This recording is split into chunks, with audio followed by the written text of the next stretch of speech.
שלום לך חזי שטרנליכט. שלום וברכה עודד. פרשן כלכלי ישראל היום. נכון.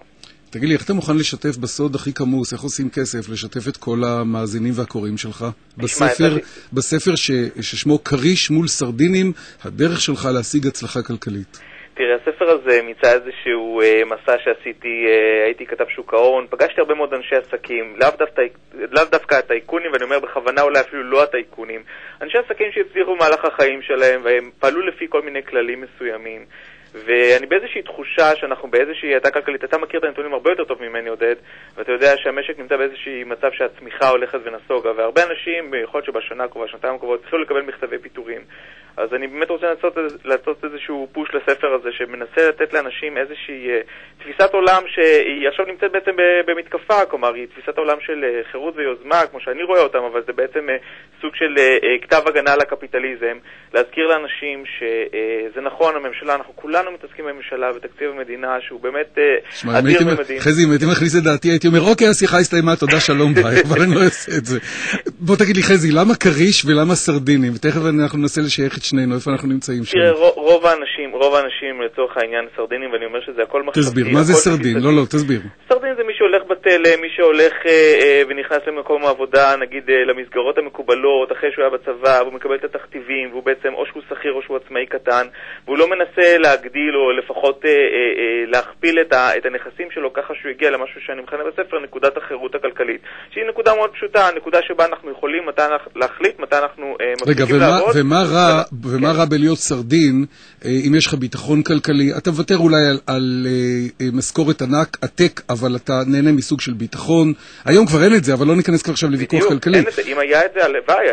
לא, אבל סוג של עבודה, לא לקפוץ מתפקיד לתפקיד לתפקיד, וכל הזמן לרצות עוד ועוד ועוד, ובסוף לשבור את הראש. לא אמרתי לקפוץ מתפקיד לתפקיד, אני להפך, אני מאוד מאוד מאמין שאם אתה עושה משהו ואתה מאוד אוהב אותו ומאוד נהנה ממנו, אתה כבר בהתחלה בדרך הנכונה להפוך לצורך העניין לקריש. ואני אומר, מי שמצליח לעבוד ובאמת ליהנות מהעבודה שלו, יש עוד כמה כללים שיכול להוסיף אותם. למה? יש עובדים סוציאליים שזה החיים שלהם, אוקיי?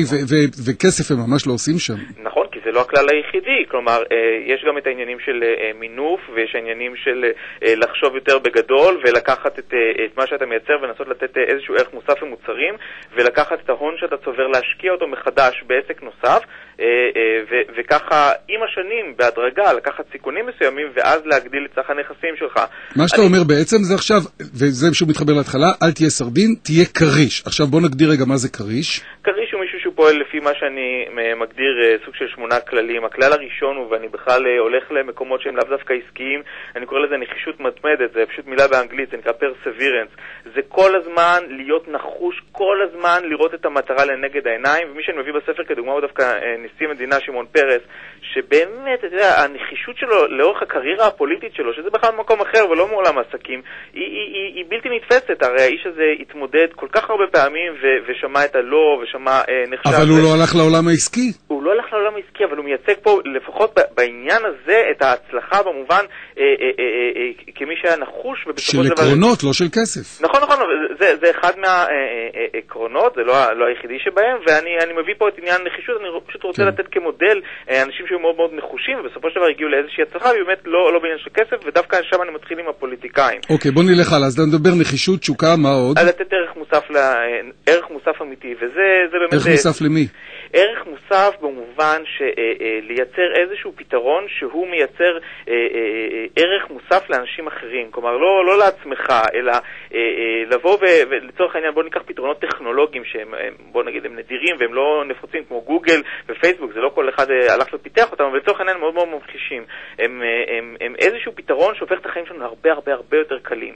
עכשיו, במוצרים יותר קטנים, שאנשים שביום יום מנסים לפתח אותם, אז עושה פתרון לפחות ופחות אנשים. אבל בגדול מי שמצליח לייצר איזשהו ערך מוסף ולחבר את זה עם נחישות ועם תשוקה בעסקים שלו, כבר נמצא במקום יותר טוב. הוא יוכל אולי...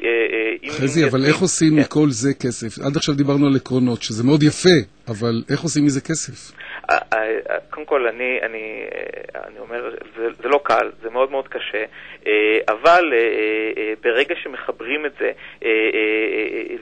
לכל העקרונות של לייצר מוצרים נוספים מעבר למה שאנחנו עושים ביום-יום, ולעבוד בהם ולמכור אותם ולשווק אותם, בסופו של דבר זה עושה את הכסף. אוקיי, עכשיו בוא ניקח למשל את נוחי דנקנר, הנה נזכיר שם, נחישות, כן, תשוקה, אני מניח לתת ערך מוסף לזולת. אני לא כל כך חושב. אין תגובה, נמשיך הלאה, אל תחשבו בגדול, תחשבו בענק, אני מקריא את הכללים שלך להיות קריש, וכן הלאה וכן הלאה, ומה קרה לקריש? מתייבש על החול על יד שפת הים. לצורך העניין אמרתי שאת רוב הטייקונים אני לא לוקח את דוגמאות. למה? זה האנשים שחשבו בענק, סופר ענק. אבל הם חשבו בענק, אבל הם לא יישמו את כל העקרונות. אני לא בהכרח רואה את ערך המוסף לאנשים, בדיוק אמרת את העניין הזה. אני לא רואה איך היה ערך מוסף בכל מיני טייקונים, ונעזוב את מר דנקנר לרגע בצד. לא סתם דוגמה שבא לי לראש, אפרופו, תראה סיפור הצלחה מטאורי, ובסוף מתברר שלא היא, כמו שאומרים. נכון, כי הם נכשלו בעניין לתת ערך מוסף, אבל מרק צוקרברג, לצורך העניין, גם נחוש, גם נתן ערך מוסף אדיר לאנשים, בנה להם רכשת חברתית, חשב בענק, עבד קשה, מינף את עצמו ברמה מאוד מאוד גדולה, היה מאוד ממוקד בעסקים שלו, ולא התפתה פתאום לקנות נדל"ן לא יודע, במיימי, לא היה פרייר, כלומר, אלה פחות יותר הכללים שראיתי לנגד עיניי, ואני לא חושב שהוא גם מתמקד בכסף, אבל הוא הפך להיות האיש השני או שלישי באושרו בעולם. תגיד לי, אבל אין, בדקה שנשארה לנו חזי, אבל אין כאן עניין שאפילו למדתי את זה, אני זוכר מנהל עסקים, תיאוריות מתמטיות שלמות, שונא סיכון ואוהב סיכון, אחד לא לוקח סיכונים, שם את הכסף שלו בפקם, מקבל 1.5%, אומר תודה. בדיוק. נכון, שם זה הנקודה, כלומר אני חושב שאנשים צריכים לעבוד על עצמם, להתחיל מנטלית בראש, לחשוב איך הם מפסיקים לפחד מהסיכון, לקחת אותו, כי מה יקרה? זה רק כסף, כלומר בסופו של דבר אנחנו מחונכים לפחד, אנחנו מחונכים לשחות בתוך העדר הזה, ולצורך העניין זה הסרדינים שהם רובנו, ואני אומר תתנתקו, זה רק מחשבתית ככה. אתה שכיר בישראל היום, נכון? כן, אז זהו, אז אתה קריש או סרדין, ובזה נסיים. זו שאלה טובה, אני מאמין שאני עובד לפי עקרונות הקריש, אז בוא נפגש עוד תקופה מסוימת ונראה. הקמתי הוצאת ספרים לצורך הוצאת הספר, אני לוקח סיכונים ואני מקווה שהם בסופו של דבר יצדיקו את עצמם. תגיד לי, וזה באמת, אני ממש לסיום, אוקיי, זה ספר מלא רעיונות וכן הלאה, אבל מי שיקרא אותו באמת יכול לשנות את אורו ולהחליט עכשיו, אני עושה את מה שלא עשיתי עד עכשיו? אני מאוד מאוד מאוד מאמין שכן. לא הייתי כותב את הספר הזה, אני מאוד מאוד מאוד מאמין שכן, שזה בהחלט בבחירה שלנו. כן. חזי שטרנליך, הפרשן הכלכלי של ישראל היום, קריש מול סרדינים, הדרך שלך להשיג הצלחה כלכלית. תודה רבה לך.